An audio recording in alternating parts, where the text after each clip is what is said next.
Origin has just revealed a mysterious new lunar lander plan, and it's raising eyebrows across the entire space community. Jeff Bezos is now aiming to replace SpaceX's Starship for the next moon missions, promising to do it faster and cheaper. But while Blue Origin pushes this surprise comeback, their New Glenn rocket just suffered a major second launch scrub, and Elon Musk had something very direct to say about it. What's really happening behind this new moon race between SpaceX and Blue Origin? And can Bezos actually catch up before Musk lands on the moon? Let's break down the facts, the rivalry, and what this means for the future of lunar exploration. Unfortunately for New Glenn and Blue Origin fans, their long-awaited second flight, nearly 10 months after the first one, back on January 16, scrubbed in disappointment.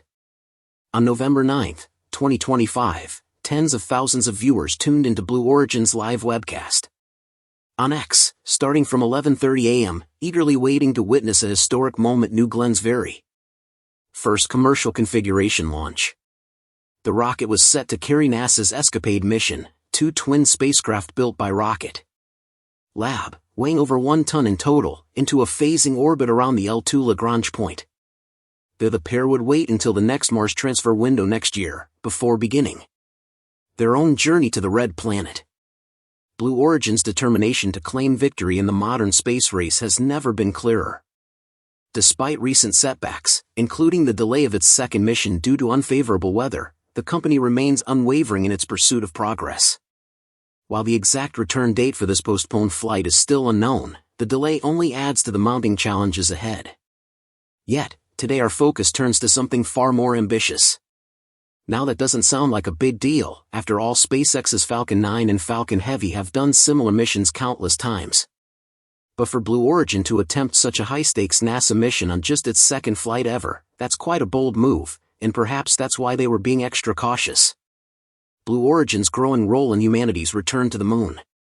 As we approach the final months of 2025, fewer than 2 years remain for NASA's Artemis 3 mission, an event to mark the first crewed lunar landing since the Apollo era. Initially, SpaceX was chosen to lead this historic moment, with its Starship HLS serving as the spacecraft to carry astronauts to the lunar surface. However, over the past few years, progress on both Starship and its specialized lunar variant has raised questions about whether the vehicle can be ready in time. This uncertainty prompted acting NASA Administrator Sean Duffy to introduce a bold proposal: reopen competition for Artemis 3. His intent was clear: to accelerate development and ensure the U.S. returns to the moon before China achieves its own planned crewed landing.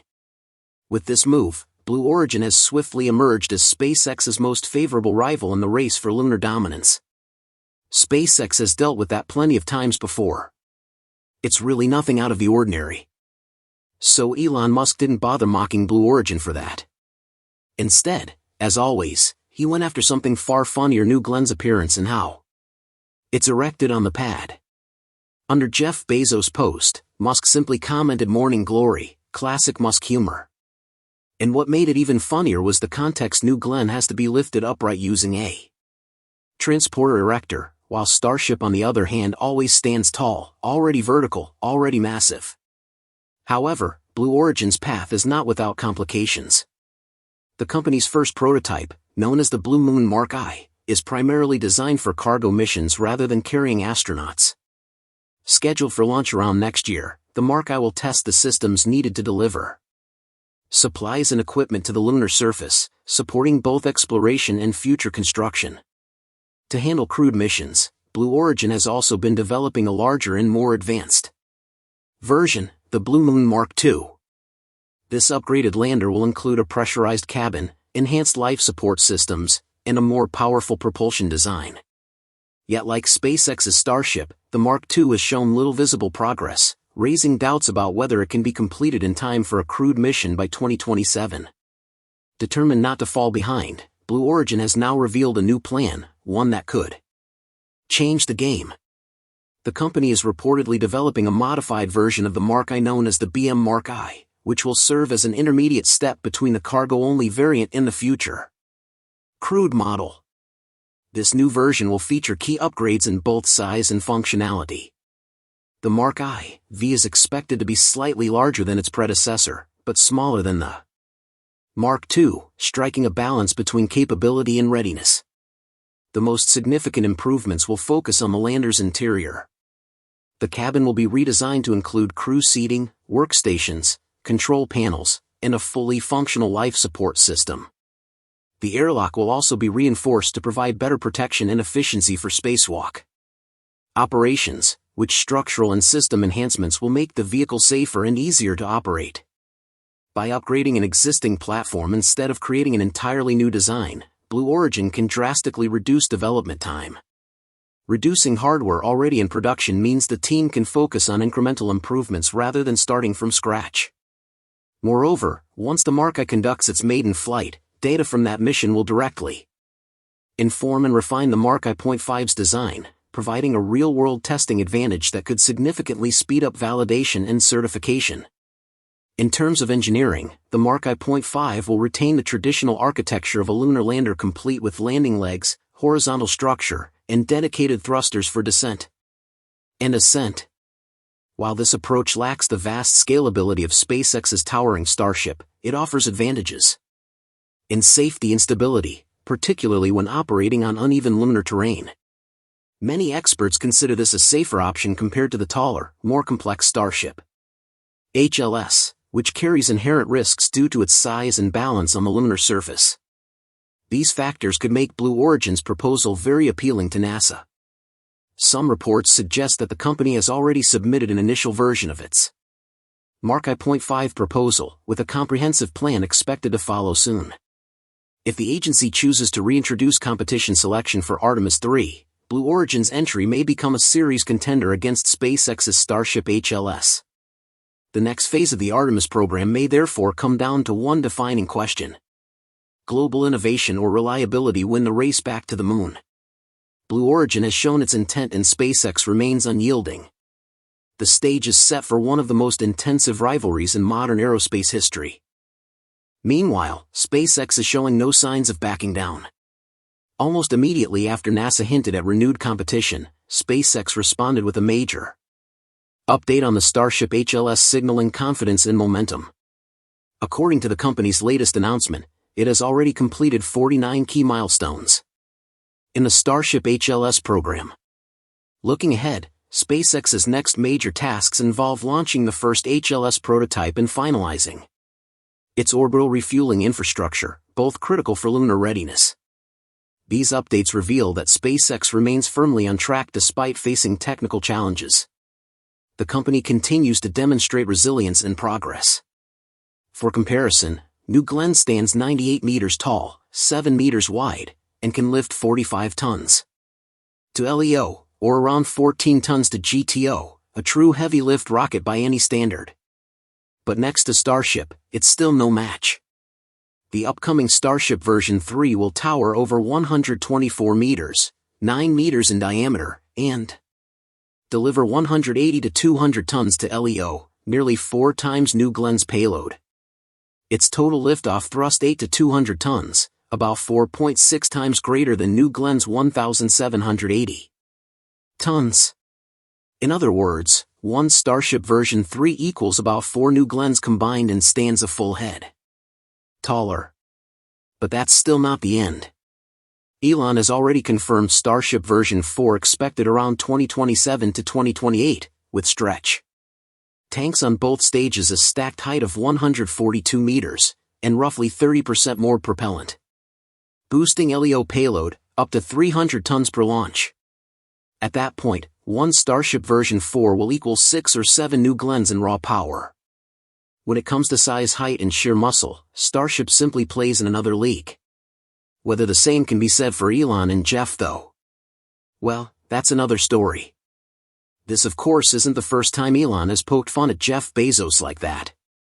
Back in the day when Blue Origin proudly showed off a render of New Shepard with that round nose cone, Elon immediately jumped on X with a tweet, "Your rocket needs to be more pointy," and posted a side-by-side image of Starship, sharp, sleek, and menacing, versus New Glenn, which honestly looked like a flying rice cooker.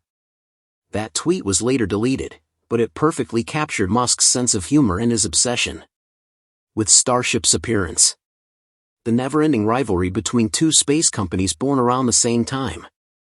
They're like old friends who just happen to be locked in an all-out race to the stars. Blue Origin isn't giving up just yet. The second New Glenn flight is already being rescheduled, and this time it's carrying more than just NASA's twin, Escapade spacecraft. A secondary payload from Viasat will also be on board to test new communication technologies for NASA. But the ray I'll highlight is, this Blue Origin is once again sending its drone ship, Jacqueline's return into the Atlantic Ocean, setting the stage for the booster's first attempted landing at sea.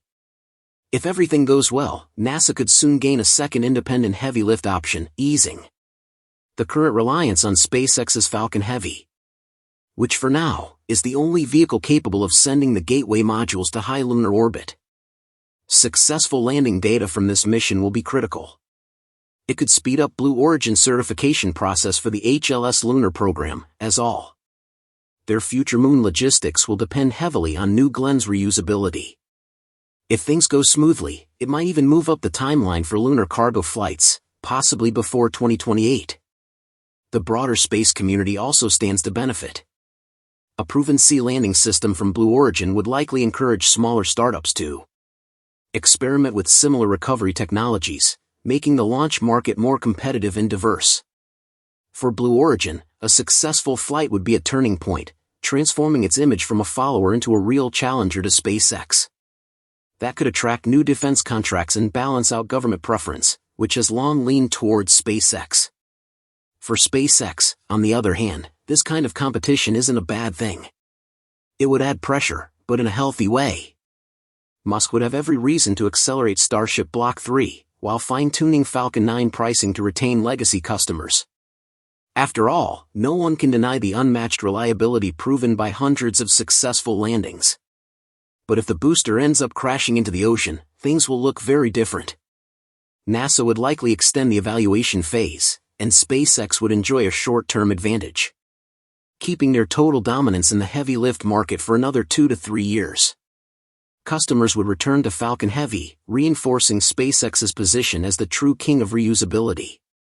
Another way the outcome of this second New Glenn flight will shape the next phase of the private space race. A success means healthy competition, and long-term benefits for NASA and the industry as a whole. A failure, well, that would only highlight just how far ahead SpaceX still is in terms of proven flight experience and technology. And speaking of challenges for SpaceX, the FAA has just issued a drastic new rule, effective November 10, 2025, banning all commercial space launches and re-entries during daytime hours, from 6 a.m. to 10 p.m. The decision stems from the ongoing U.S. government shutdown, which has caused severe staffing shortages within the FAA.